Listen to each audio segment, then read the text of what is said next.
1999, quando teve a primeira grande epidemia da dengue no Brasil. Nós morávamos nos Estados Unidos e lá tinha uma máquina que era utilizada nas casas, né, para o combate a mosquito normal. E aí nós tivemos a ideia de importar essa tecnologia para o Brasil, mas foi quando o dólar teve aquela mudança de câmbio que foi de 1 para 4.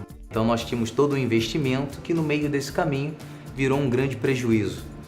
E num bate-papo, até brincando com meu pai, ele falou: vamos amarrar um equipamento desse numa moto e vamos utilizar uma moto para o combate à dengue. Eu falei assim: pô, boa ideia, pai, é legal, em vez de a gente perder todo esse investimento.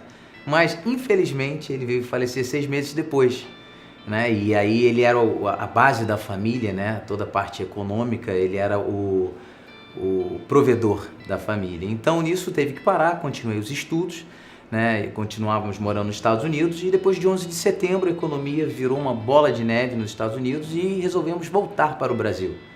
E voltando para o Brasil, continuei alguns estudos, comecei a trabalhar na área de marketing, na área de design, etc. Mas só que minha grande vontade, meu sonho era aquela ideia, aquele momento que surgiu naquele bate-papo de uma grande oportunidade. Então eu fui buscando, a partir de 2005, eu fui buscando as ferramentas necessárias e o conhecimento do mercado para poder desenvolver essa tecnologia. Então foi quando eu pedi emprestado para um amigo uma garagem, consegui uma outra moto emprestada também, uma moto antiga, era uma moto 2001, e comecei a fazer os testes sozinho, né? E com o tempo, com as parcerias, fui buscar as universidades, fui buscar as técnicas similares que eram utilizadas no combate à dengue para poder desenvolver uma nova tecnologia. Então, em 2005, começou essa nova busca, né, do desenvolvimento do Motofog. O Motofog era apenas uma ideia, era um sonho, né? Então, quando a gente deu o primeiro passo, né, de pegar uma garagem e levar um produto lá para o desenvolvimento, era uma coisa muito artesanal. Então, com o tempo que a gente foi desenvolvendo a tecnologia, vendo a viabilidade, que aquela ideia poderia sim sair do papel e virar um produto, foi necessário começar a se profissionalizar para poder usufruir de ferramentas que o governo dá para você desenvolver tecnologias para a área de inovação. Então, em 2008, nós fizemos o primeiro depósito da patente do Motofog no NPI. E depois dessa patente, era necessário constituir uma empresa para você ter um CNPJ, estar regulamentado e poder participar de editais, poder até buscar relatórios, documentos regulamentadores junto com a Anvisa, Inmetro, etc. Se você não tem um CNPJ, não tem como você buscar esses certificados e essas certidões que regulamentam a nova tecnologia. Então nós fundamos a Fumajet em 2009, abril de 2009 a Fumajet foi fundada. E com isso nós começamos a ir atrás dos órgãos regulamentadores para saber, para aquela tecnologia, quais eram os documentos necessários para poder se comercializar, né? E aí começou uma nova batalha, né? Que são os documentos que certificam que o equipamento é eficaz. Então foram anos batalhando nisso, enquanto isso melhorando a tecnologia, porque nós tínhamos um protótipo, era uma produção artesanal, nós não tínhamos capacidade de produção em escala para atender a possível demanda que tinha o mercado.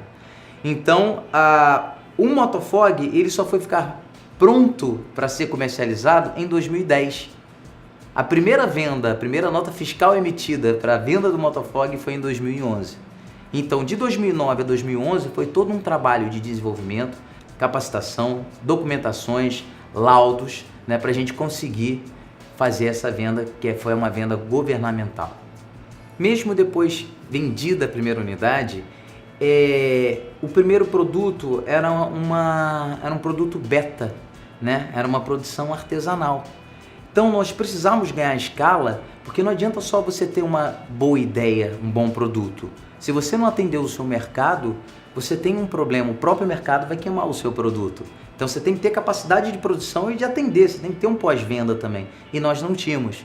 Foi aí que nós fomos buscar o Sebrae, né? Fomos atrás das ferramentas que tinham tanto de consultoria para fazer uma análise das necessidades da empresa, para poder crescer organizada e buscar as ferramentas que iriam dar todo esse suporte para a gente poder entrar no mercado. Né? Posso dar um exemplo, nós tínhamos uma produção do baú, que é a área onde a gente faz todo o armazenamento do produto, que era feito em fibra. Então nós tínhamos uma escala de produção muito pequena, a gente conseguia produzir 30 no mês e a gente não conseguia atender a demanda que existia no momento. Então com isso nós fomos no Sebrae, fizemos uma consultoria, identificamos qual era o nosso gargalo na área de produção, vimos que se nós fizéssemos uma produção através de rotomoldagem, que seria um processo de plástico em vez de fibra, nós ganharíamos muita escala. Isso já foi um grande salto, porque assim que a gente desenvolveu o molde, hoje nós podemos produzir até 1000 unidades por mês. Então de 30 a gente teve uma capacidade de produção para 1000 unidades por mês. Isso é um dos exemplos de inúmeros processos que foram necessários estudar, analisar, ver qual era a prioridade do gargalo no momento da empresa para poder desenvolver e ter a solução. Em cada etapa da vida da empresa, sempre tem uma dificuldade, independente do tamanho, se é startup, se é uma empresa de pequeno porte, de médio porte ou grande. Nós passamos pela dor do crescimento. É quando você já tem um produto, o produto está sendo comercializado e aí você tem que ir para dentro da empresa, cuidar da gestão da empresa e dos canais de venda.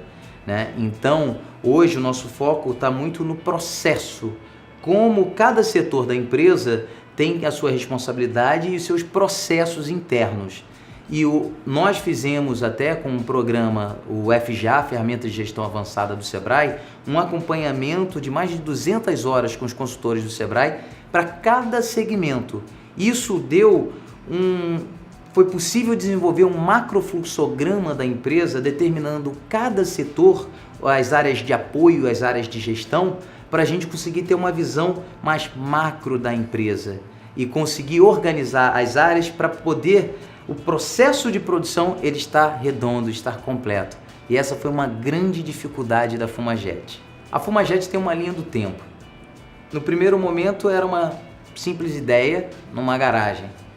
E assim que a gente viu a viabilidade do projeto, eu convidei como sócio o Marcelo Machado, que acreditou na ideia e comprou toda essa maluquice, da inovação.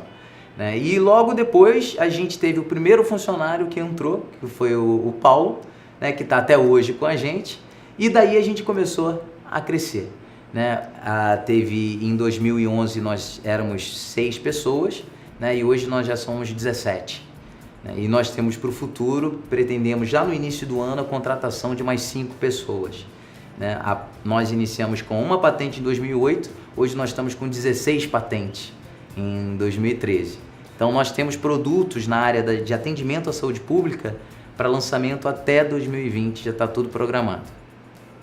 Hoje nós temos uma produção sob demanda, porque a dengue existe uma sazonalidade. Então no verão existe uma alta na demanda e no inverno ela começa a baixar. Aí a gente vai começar a focar no mercado agrícola.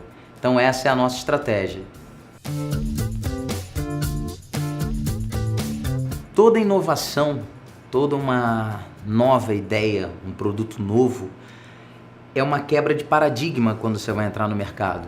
A primeira pergunta que fazem é: quem já comprou? Quem está utilizando?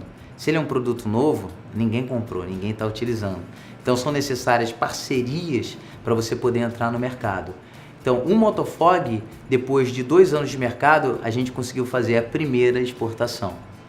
Teve que ver quais eram as necessidades, as obrigatoriedades do país, para poder fazer a exportação, e fizemos a primeira exportação para Angola, na África. Mas essa quebra de paradigma também foi uma outra grande vitória que nós tivemos que lutar, que a gente teve que buscar essa aceitação, a viabilidade da nova tecnologia.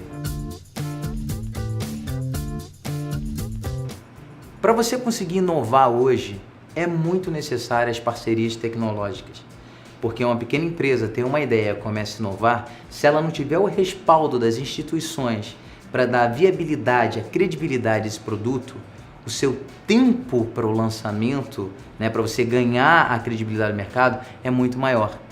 E nós identificamos isso desde o começo.